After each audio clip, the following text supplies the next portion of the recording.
medo de ler Saramago. As pessoas que eu conheço que são mais inteligentes, elas encaram livros assim, elas leem livros assim e elas aprendem os ensinamentos que tem nesses livros e elas se tornam pessoas melhores. Então vamos levantar a hashtag Pare de ter medo de Saramago.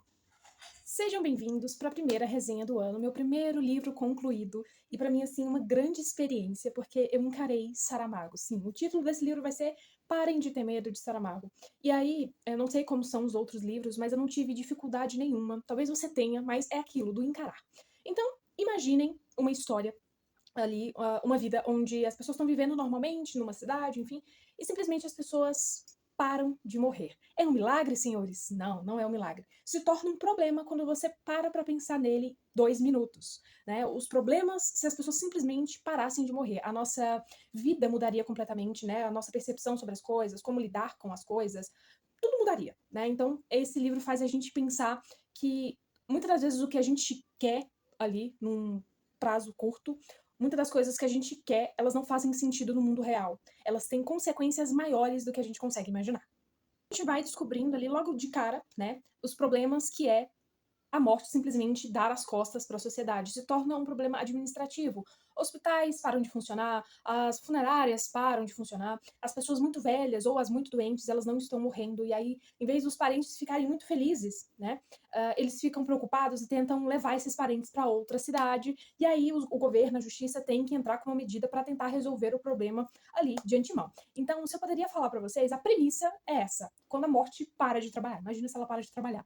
Pra gente é um sonho, mas quando você para pra pensar, você pensa, a vida mudaria completamente o seu curso. Então, nesse livro, a gente encontra um humor, mesmo que falando de morte, a gente encontra um humor saramaguiano. Então, em vez de palavras muito difíceis, é óbvio que você vai encontrar uma coisa ali, a pontuação talvez você tenha uma certa dificuldade, mas pra mim foi um livro extremamente fluido. E assim, depois de encarar este livro, eu parei pra pensar, a gente tem muitos estigmas em relação a livros a clássicos. A gente fica deixando na prateleira livros que têm histórias incríveis e que muitas das vezes a gente precisa ler naquele dado momento. E aí, esse humor dele é um pouco ácido, né? Porque os governos, a justiça ficam desesperados, as seguradoras desesperadas, mas Saramago, com um humor ácido, com esse humor meio diferente, com um tema muito diferente, eu percebi, lendo os títulos dos livros dele, ele mexe com umas coisas muito fora do que a gente costuma ler por aí. Porque parece que hoje em dia os livros, eles são copia-cola para vender, principalmente os romances, né? Então, meio que é uma fórmula de bolo que todo mundo faz a mesma coisa. E Saramago, ele vem com umas pitadas, uns olhares, umas coisas diferentes, né? A escrita dele, sensacional. E aí, o lembrete que fica nessa história, logo de cara, que você para pra pensar, as coisas, a vida, tudo precisa de um final, né? Se a morte simplesmente para de trabalhar, como assim? A vida, a gente tá acostumada com encerrar capítulos, encerrar ciclos, inclusive a própria vida. Este dilema até a metade do livro. Ali na metade do livro, eu consegui perceber uma mudança de comportamento e de figura principal, né?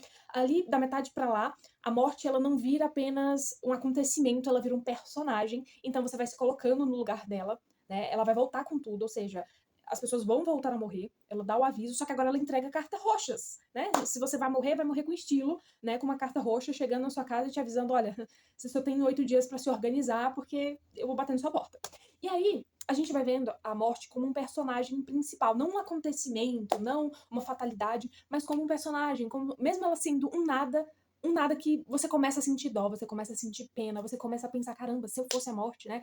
Ela não tem família, o trabalho dela é sempre muito cansativo, e aí ela tem que, enfim, interromper a vida das pessoas, como que ela se sente em relação a isso, ou ela já tá automatizada demais, ela já nem pensa, não tem sentimento, afinal de contas ela é o nada, e aí a gente vai tendo esses pensamentos, você inclusive vai se colocando no lugar da morte. Nunca imaginei que eu chegaria num nível desse, só Saramago para nos proporcionar uma experiência dessa. E aí você vai se colocando no lugar da morte, você vai pensando, caramba, coitada, não tem familiares, não tem o que perder, não tem nada. E aí você vai se colocando no lugar dela. E aí tem ali uma mudança de história completamente. Eu acho que eu gostei mais da metade pra lá do livro. Tem uma lacuna ali no meio que eu não gostei muito, que eu fiquei meio truncada, mas foi uma coisa muito rápida. Essa transição do Saramago é melhor que muitos autores por desse retorno da morte, né? Mandando as cartas roxas, a gente tem a humanização, a personificação da morte, né? E aí Saramago, eu acho que é a parte mais bonita e mais doida de imaginar que você tá com dó da morte, você tá se colocando no lugar da morte, mais do que isso. Você vai vendo que ela, quanto mais ela se aproxima da vida, ela vai se humanizando, ela vai sentindo, ela vai hesitando fazer determinada coisa, porque ali na história, só pra vocês terem uma noção, tem uma pessoa que burlou a lei e ela não sabe como explicar, ela não sabe como que passou. Porque ali na história, assim como muitas das vezes a gente acredita, que cada pessoa tem um tempo, né? Sei lá, vou morrer com tal idade, disso e daquilo. Meio que já tá escrito, a gente acredita nisso. E meio que é isso que a história passa. E aí um violinista, ele simplesmente devolveu as cartas, meio que não ele devolveu as cartas umas 3, 4 vezes, ou seja, era pra ele já ter morrido faz tempo, e aí a morte fica pensando, gente, isso nunca aconteceu, o que eu vou fazer? Como vou proceder? Como que eu vou fazer pra mandar essas cartas, pra chamar a atenção dele, pra poder... gera um problema administrativo para a morte, ela fica com medo, né, sei lá, de causarem problemas pra ela, o fato desse rapaz não ter morrido quando deveria ter morrido. E aí, a gente vai vendo ela se questionar o que fazer, como proceder, e aí a gente tem ali uma conexão inimaginável dos dois. Sim, é isso que vocês estão pensando. E aí a mensagem que fica é muito clara: quanto mais próximo da vida humana, quanto mais próximo dessa vida, desses sentimentos que nos cercam, a morte vai sentindo, vai aprendendo a sentir. Meio que ela nasceu com um objetivo, né? Você vai trabalhar disso, você vai causar a morte das pessoas, você é a que vai empurrar do precipício, mas ela nunca tinha parado para pensar o como é difícil perder uma pessoa, como é se apaixonar por uma pessoa, como é ter gostos, preferências. Então a gente vai encarando, vai vendo isso. Eu acho que foi genial, assim, você se colocar no lugar de algo que a gente tem tanto medo. Claro que Saramago conseguiu uma proeza, ele conseguiu mostrar que até a morte, se aproximando da vida, dos sentimentos, ela se transforma. Ela é capaz de deixar de ser quem ela era. Eu queria ler 2 trechos com vocês, para vocês ficarem com pena também da morte.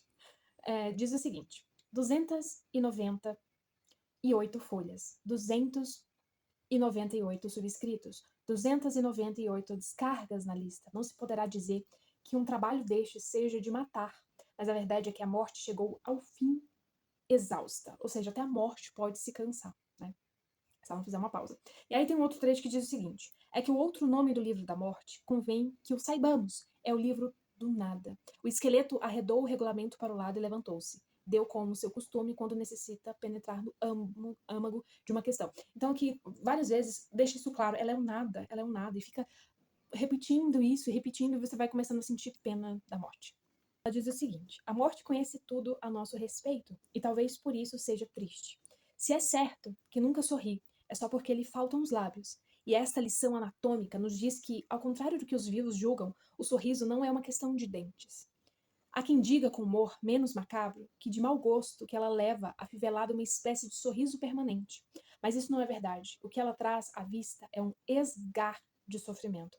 Porque a recordação do tempo em que tinha boca, e a boca língua, e a língua saliva, a persegue continuamente. Com um breve suspiro, puxou para si uma folha de papel e começou a escrever a primeira carta neste dia. Ela escrevia cartas e mandava. E aí, é triste, sabe? Você se colocar ali no lugar dela. Acho que com esse livro eu aprendi isso, sabe? Se colocar no lugar de várias coisas que há no nosso universo, e a gente pensar que realmente tudo precisa de um fim, todos os ciclos precisam de um fim, a vida precisa de um fim, senão acho que perde o sentido de muita coisa. Eu sei que parar pra pensar nisso é um tanto doido e trágico, né? Falar que tudo precisa de um fim, mas é simplesmente a realidade. E isso de se colocar no lugar dela é um exercício que a gente leva pra vida. Não, esse livro não é sobre a morte, é sobre a vida. É o que fazemos enquanto estamos aqui. É entender que tudo há fim, que a vida há fim, que a morte uma hora vai chegar, mas o que a gente vai fazer enquanto ela não chegar? É aproveitar a vida como a morte não pode aproveitar. É meio que isso, sabe? Tente imaginar daqui pra frente, poxa, a morte ali na história, principalmente no final que ela se apaixona, e ela tem um ato que você não espera muito, você para pra pensar, ela queria ter a chance de viver. E aí, você tendo a chance de viver, o que você tá fazendo da vida? O grande ensinamento que fica é: tudo precisa terminar, a vida só tem sentido porque ela termina. Se não terminasse, a nossa perspectiva, o nosso olhar sobre as coisas mudaria completamente, talvez a gente gostasse, mas é o que é e a gente precisa encarar. Se você gostou do vídeo, se inscreva no canal, curta, comenta, compartilha. Vamos ler mais Saramago. Vamos aumentar a hashtag em relação a isso. Vamos ler Saramago. Vamos parar de ter medo de ler os autores. Já vou pedindo desculpa pra vocês. A imagem não está das melhores, porque eu fiquei o dia inteiro gravando. Eu deveria ter aproveitado a luz do dia e acabou que não deu certo. E eu moro no meio do mato. Então eu tô com uma vista ali linda.